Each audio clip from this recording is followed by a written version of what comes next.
Hello students, this is doctor Himanshu Ojha, आपका अपना college काका। तो जो बात आप सबने यानी स्टूडेंट्स ने रखी थी, हमने वीडियो भी बनाए थे आपके कमेंट्स पर, वही बात रखी तुषार मेहता जी ने, जो कि गवर्नमेंट की तरफ से पैरवी कर रहे थे इस सुनवाई के लिए। और जो सिंगल बेंच ने कहा था कि उन बच्चों का, उन 75 स्टूडेंट्स का जिन्होंने 3 जून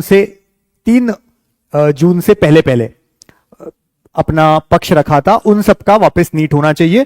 तो डबल बेंच में रिक्वेस्ट डाली गवर्नमेंट ने और तुषार मेहता जी ने ऑनलाइन वीडियो कॉन्फ्रेंसिंग के जरिए अटेंड की और वही बात रखी जो आप लोगों ने रखी कि बच्चों को, जो अगर हमने नया नीट करवाया भी, तो जो बच्चे होंगे उनके पास में ये सुविधा होगी कि उन्हें पता होगा किस लेवल का पेपर है, क्या होगा, कट ऑफ्स का अंदाजा होगा। तो हम उस लेवल का एग्जैक्ट जो माहौल मिला था पुराने बच्चों को, वो इन्हें देना पॉसिबल नहीं है। इस बात को सुनते हुए सबसे पहले डबल बेंच ने 10 जुलाई की अगली सुनवाई की तारीख दी और पहले तो जो सिंगल बेंच ने कहा था उस फैसले पे स्टे लगा दिया है, यानी अभी फिलहाल उन 75 बच्चों का नीट होने नहीं जा रहा है। स्टे मतलब रुका हुआ है, अभी आगे सुनवाई पे डिपेंड करेगा, जो कि 10 जुलाई को होगी।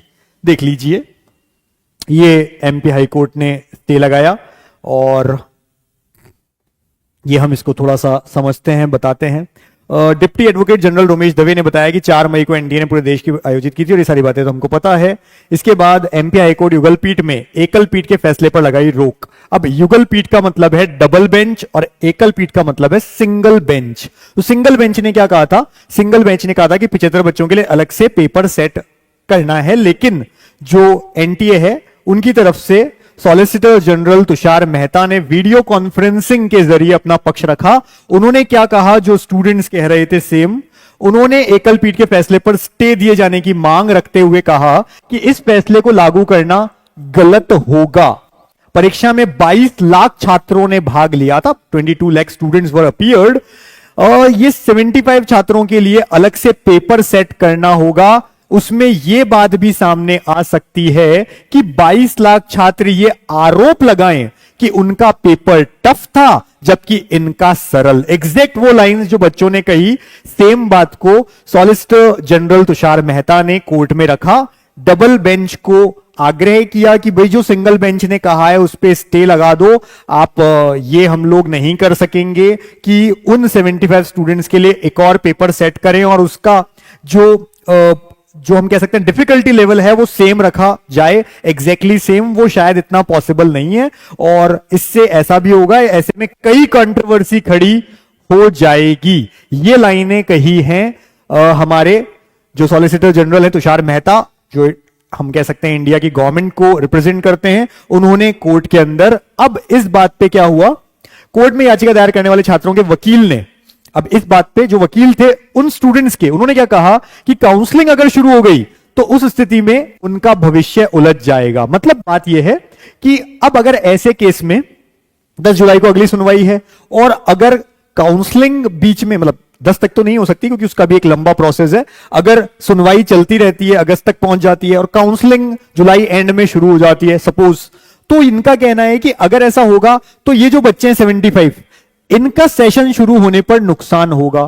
कोर्ट ने सोमवार को जारी आदेश पर फिलहाल रोक लगाने के आदेश जारी कर दिए। मतलब ये कह दिया कि अभी उन बच्चों का कोई भी रीनीट नहीं हो, एग्जाम नहीं हो, और अगला नोटिस को जारी करते हुए जवाब पेश करने के लिए कहा है 10 जुलाई को अगली सुनवाई हो सकती है। मतलब नेक्स्ट डेट 10 जुलाई की दी गई है। अब यहां भी 2-3 चीजें निकल करके आती हैं।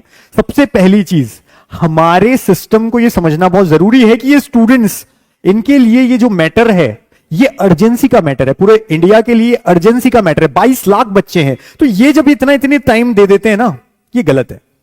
जल्दी जल्दी सुनवाई होनी चाहिए, जल्दी मैटर निपटाना चाहिए। ऑलरेडी नीट मई में था, जुलाई हो चुका है, 2 महीने ऑलरेडी खींचे जा चुके हैं, उसके बाद भी लंबा खींच रहे हैं। ये तो पहली चीज है जो कि जिसपे काम होना चाहिए था, जल्दी जल्दी सुनवाई होनी चाहिए थी। दूसरा ये कि अगर टेक्निकली हम बात करें, टेक्निकली अगर हम ये कहें कि काउंसलिंग सपोज जुलाई एंड में शुरू हो गई और ये बातें चल रही हैं तब तक, तो उस केस में क्या होगा, इन 75 स्टूडेंट्स का देखो कुछ तो होगा।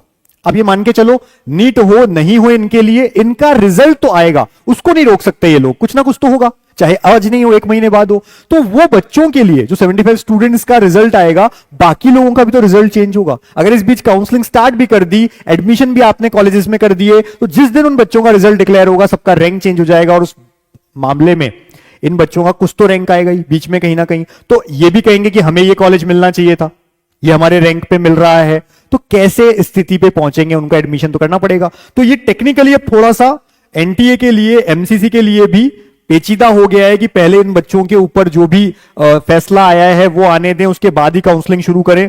ये हो सकता है क्योंकि काउंसलिंग अगर शुरू हो गई तो बच्चे ये वाले तो बाद में मांग करेंगे ही करेंगे, कुछ ना कुछ तो होगा। तो जो बच्चे ये कह रहे हैं काउंसलिंग स्टार्ट करो, बिल्कुल काउंसलिंग तो स्टार्ट करने में कोई दिक्कत नहीं है, बीच में भी हो जाएगी, पर उसके बाद क्या होगा, इन बच्चों का कुछ ना कुछ तो निकलेगा ना। 75 स्टूडेंट्स हैं भाई, कोई तो, चाहे इन्होंने उस दिन एग्जाम दिया था 4 मई को, उसी का रिजल्ट आ जाए, पर वो रिजल्ट भी आया तो कोई तो रैंक आएगा इनका, कोई रैंक आया तो आपको पता है काउंसलिंग अगर हो गई, कोई कॉलेज मिल गया तो बीच में से इनको थोड़ा कॉलेज देंगे, फिर से काउंसलिंग करवानी पड़ेगी, तो 2 बार होगी। तो ये चीजें तो सामने हैं ही अभी फिलहाल। हालांकि जो एक डिसीजन है फेवर में, अब तक स्टे लगाना भी एक इतना ही फेवर है कम से कम, कि उस बात को रोका गया कि भाई ये इनके ऊपर अभी 75 स्टूडेंट्स को हम 22 लाख से तुलना करके देखेंगे तो उन बच्चों के साथ गलत होगा, इसको देखते हुए फिलहाल तो स्टे लग गया है। 10 जुलाई को अगली सुनवाई है, अब आगे देखने वाली बात है, बट हम यही चाहेंगे कि इतनी लंबी सुनवाई ना करके जल्दी जल्दी से इनको निपटाए, मैटर को खत्म करें, काउंसलिंग शुरू की जाए जिससे बच्चों को बेनिफिट हो। कई सारे बच्चे ऑलरेडी इतना टफ पेपर देख करके 2-2 3-3 साल से लगे हुए हैं, और अब जाकर के इंतजार खत्म होने का समय था कि भाई काउंसलिंग होगी, हमें एडमिशन मिलेगा, वो भी असमंजस में है, रुके हुए हैं। तो हम तो यही मांग करेंगे कोर्ट से भी, गवर्नमेंट से भी, सबसे, कि जल्दी से मैटर को सुलझाया जाए, जो भी मैटर का डिसीजन लाना है फास्ट लेकर के आए और काउंसलिंग स्टार्ट करवाएं जिससे बच्चों को राहत मिले। हालांकि अब तक की चीजें देखते हुए ये तो क्लियर है कि अगर इन बच्चों के ऊपर रिजल्ट आने से पहले काउंसलिंग शुरू भी करवाई तो भी जुलाई एंड आ जाएगा, और इनका वेट किया तब तो देखो अगस्त मिड तक पहुंच जाएगी काउंसलिंग स्टार्ट होते होते। तो ये अब तक की बात थी जो हमारे सामने है, मैंने आप तक पहुंचा दी है। आगे मैं मिलता रहूंगा आपसे, लेकिन आपको चैनल सब्सक्राइब रख लेना है, टेलीग्राम ज्वाइन रख लेना है, डिस्क्रिप्शन में हमने दिया होता है, जिससे कोई वीडियो आपका मिस ना हो जाए, क्योंकि बहुत सारे टेक्निकल वीडियोस हम बनाते रहते हैं काउंसलिंग के ऊपर, कट ऑफ्स के ऊपर। उसके लिए आप हमारे चैनल का लाइव और वीडियो में जाकर के जो आपके दिमाग में आती हैं चीजें वो सब पे वीडियो है, देखें। और मिलते हैं आपसे फिर नई अपडेट्स के साथ जो कि काउंसलिंग रिलेटेड होगी। जैसा भी होगा हम लोग आते रहेंगे। Wish you all the best कि आपको एक अच्छा डिजर्विंग कॉलेज मिले। Thank you.